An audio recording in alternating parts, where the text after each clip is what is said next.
Hello students, आज हम लोग कर रहे हैं क्लास 10 के अंदर चैप्टर अरिथमेटिक प्रोग्रेशन एपी के अंदर का एक क्वेश्चन जो एनसीईआरटी के अंदर नहीं है, एक्स्ट्रा क्वेश्चंस में आता है, लेकिन क्वेश्चन बहुत इंपॉर्टेंट है। क्वेश्चन की लैंग्वेज कुछ ऐसी है। The difference between any two consecutive interior angles of a polygon is 5 degree. ये कोई पॉलीगन है, उसके दो कॉन्जिक्यूटिव इंटीरियर एंगल्स जो हैं उनका जो डिफरेंस दे रखा है वो हमें 5 डिग्री दे रखा है। If the smallest angle is 120, सबसे छोटा एंगल 120 दे रखा है। Find the number of sides of the polygon. तो पॉलीगन की हमें साइड्स बताने की कितने साइड्स होंगी। तो जैसे अगर मैं लेट करता हूं यहां पे कि number of sides of polygon, suppose करते हैं पॉलीगन की जो साइड्स हैं वो कितनी है, n।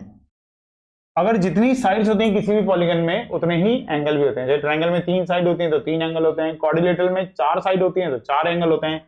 किसी में अगर n साइड है तो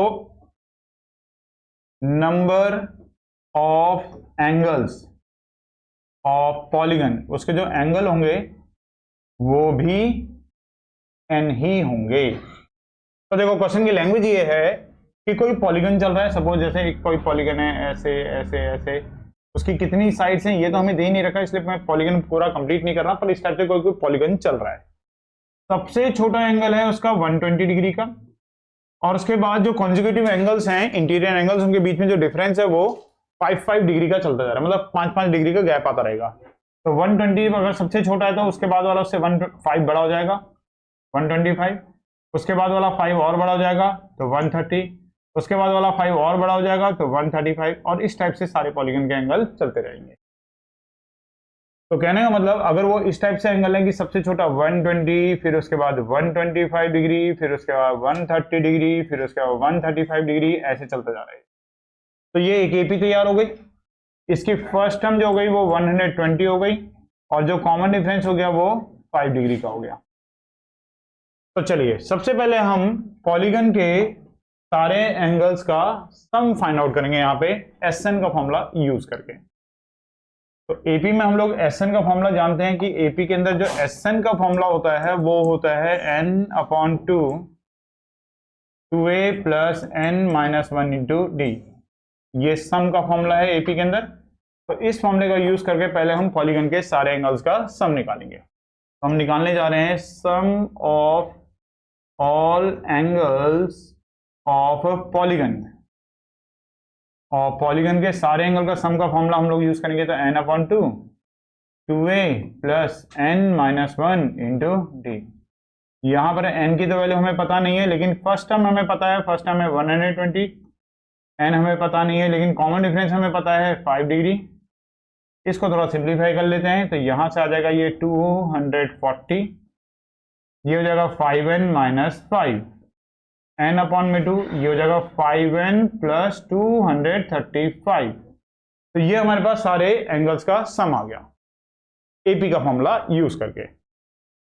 लेकिन छोटी क्लासेस में किसी पॉलीगन के सारे एंगल्स का सम निकालने का एक फॉर्मूला और पाया जाता है। अब मैं वो वाला फॉर्मूला लिख रहा हूं, sum of all angles of a polygon. अगर आपको याद हो एक फॉर्मूला और होता है पॉलीगन के सारे एंगल का सम निकालने का, n-2 मल्टीप्लाई 180। इस फॉर्मूले से भी पॉलीगन के सारे एंगल का सम निकाला जा सकता है। तो ये भी सारे एंगल्स का सम है, ये भी सारे एंगल्स का सम है, तो दोनों एक ही चीज है, तो दोनों को इक्वल टू में रखना है n/2, और ये हो जाएगा 5n प्लस 235 इक्वल टू में n-2 और मल्टीप्लाई में 180। और यहां से हम अगर सिंप्लीफाई करें तो देखो क्या हो सकता है, इस 2 को इधर भेज देते हैं और n को अंदर मल्टीप्लाई कर देते हैं, तो 5n² प्लस 235n, और ये 2 इधर जाएगा तो n-2, और 180 को अगर 2 से मल्टीप्लाई करेंगे तो 360। अब यहां से 5n² प्लस 235n, 360 को n से मल्टीप्लाई करेंगे तो 360n, और 360 को 2 से मल्टीप्लाई करेंगे तो 720। ये दोनों भी उठा के इस तरफ ले आते हैं तो एक क्वाड्रेटिक इक्वेशन तैयार हो जाएगी, 5n² प्लस 235n माइनस का 360n प्लस 720 और लास्ट में रह जाएगा 0। चलो अब आगे करते हैं, इसको सब्ट्रैक्ट कर लेते हैं। 360 में से 235 माइनस करेंगे तो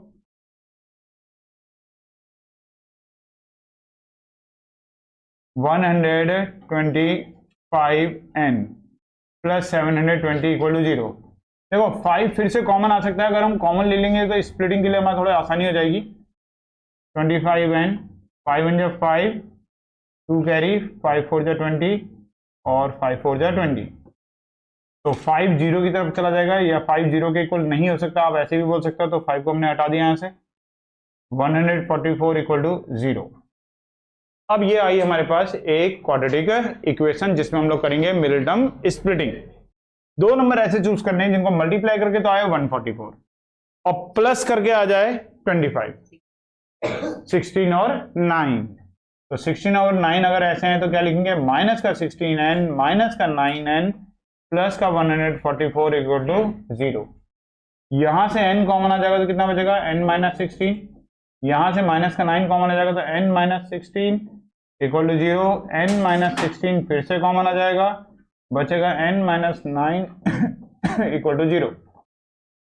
अब अगर इन दोनों का प्रोडक्ट 0 के इक्वल है तो यहां से n माइनस 16 को एक बार 0 के इक्वल करेंगे तो n की वैल्यू 16 आएगी, या n माइनस 9 को अगर 0 के इक्वल करेंगे तो n की वैल्यू 9 आएगी। अगर यहां पर n की कोई सी वैल्यू माइनस में आती या फ्रैक्शन में आती, उसको तो हम नेग्लेक्ट कर देते, छोड़ देते, क्योंकि n क्या रिप्रेजेंट कर रहे हैं यहां पर, नंबर ऑफ साइड्स, या यू बोलो कि नंबर ऑफ एंगल्स।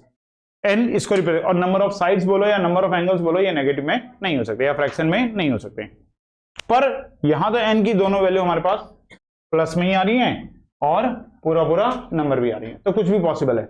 इसका आंसर 9 भी हो सकता है, 16 भी हो सकता है। अब ये कैसे पता चलेगा कि नंबर ऑफ साइड जो है वो 16 है या फिर 9 है, ये बात हमें कैसे पता चलेगी? इसके लिए हम लोग अब an निकालेंगे। अगर आप याद करो तो एनसीईआरटी के अंदर एक लॉग्स वाला क्वेश्चन था। उस लॉग्स वाले क्वेश्चन में जिसमें 20 लॉग्स थे, फिर उसके ऊपर 19 लॉग्स थे, उसके ऊपर 18 लॉग्स थे, 200 टोटल लॉग्स थे, उनको हम स्टैक करते थे। उसके अंदर भी जब हम n निकाल देते तो n की दो वैल्यू आती थी, दोनों की वैल्यू प्लस में ही आ जाती थी, और पूरा पूरा इवन यही आती थी शायद 25 और 16 आता था उसमें आंसर, 25 और 16 आ जाता था उसके आंसर। तो उसमें भी हम लोग ऐसे ही पता लगाते थे कि n की वैल्यू हम 25 लेंगे या 16 लेंगे, तो उसमें भी हम लोग फिर क्या निकालते थे, an।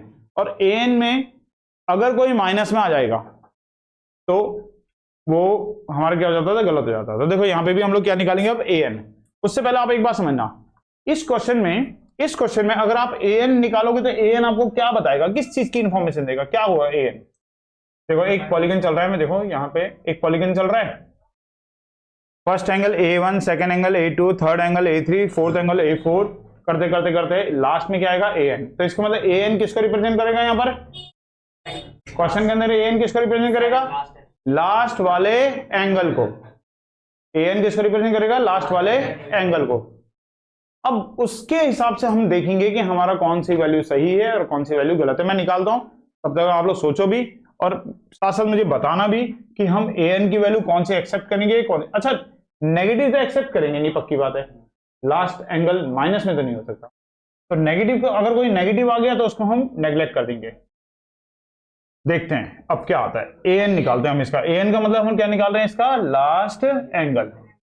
तो अगर पहले हम n की वैल्यू लेके चले 16 और यहां से निकालें an, तो फॉर्मूला क्या होता है, a plus n minus 1 into D. Question के अंदर फर्स्ट एंगल कितने का था, 120 का। n हम कितना लेके चल रहे हैं, 16। कॉमन डिफरेंस कितने का है, 5 का।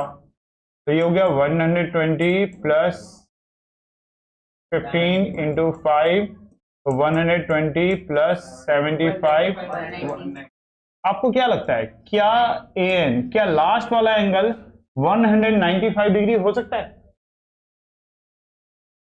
कभी नहीं हो सकता, कभी नहीं। अगर कोई पॉलीगन है, अगर कोई पॉलीगन चल रहा है, चाहे आप कैसा भी पॉलीगन बनाओ, तो पॉलीगन आप कभी भी बनाओगे तो उसका जो एंगल होता है, कोई भी एंगल, वो 180 से बड़ा कभी नहीं हो सकता। पॉलीगन का जो एंगल होगा वो कभी भी 180 से बड़ा, क्योंकि पॉलीगन जैसे 180 से बड़ा करोगे वो नीचे को बन जाएगा, फिर पॉलीगन इस तरफ बनेगा, तो वो कभी भी 180 से बड़ा नहीं हो सकता है। तो अगर यहां पे 195 आ रहा है तो इसको हम एक्सेप्ट नहीं करेंगे, तो हम यहां पे लिख देंगे इट डज नॉट एग्जिस्ट। ये तो एग्जिस्ट नहीं कर रहा, तो इसका मतलब ये आंसर तो हमारा हो गया गलत, n = 16 तो पॉसिबल नहीं है। तो दूसरा ऑप्शन क्या था हमारे पास, n की वैल्यू 9। चलो ये भी लेके देख लेते, क्या पता ये भी गलत आ जाए, तो इसलिए इसको भी करके देख लेते हैं। हाँ आ रहा है तो अच्छी बात है। a + n - 1 इसमें लगाते हैं। a की वैल्यू कितनी है 120, n की वैल्यू कितनी लेंगे 9, d की वैल्यू कितनी लेंगे 5, तो 120 + 8 × 5, 8 5 जा 40, तो ये कितना आएगा 1, ये सही है, यहां ठीक आ गया। यहां कितना आ गया 160, 180 से छोटा है, ये पॉसिबल है। तो इस तरीके से हमें पता चलागा उस पॉलीगन के अंदर नंबर ऑफ साइड्स तो कितनी हुई, या नंबर ऑफ साइड्स बोलो या नंबर ऑफ एंगल्स बोलो, तो वो तो कितनी हो गई हमारे पास 9, और जो लार्जेस्ट एंगल बना उसका वो कितना बना, जो लार्जेस्ट एंगल होगा, वैसे क्वेश्चन पूछा नहीं है पर मैं लिख दे रहा हूं, लार्जेस्ट एंगल जो है वो कितने का है, कभी क्वेश्चन की लैंग्वेज में वो तुमसे पूछ भी सकता है। अभी तो तुम्हारे क्वेश्चन में केवल नंबर ऑफ साइड्स पूछी थी, तो वो हमारे पास आ गई 9, और लार्जेस्ट एंगल जो आ गया वो कितने का आ गया 160 डिग्री का।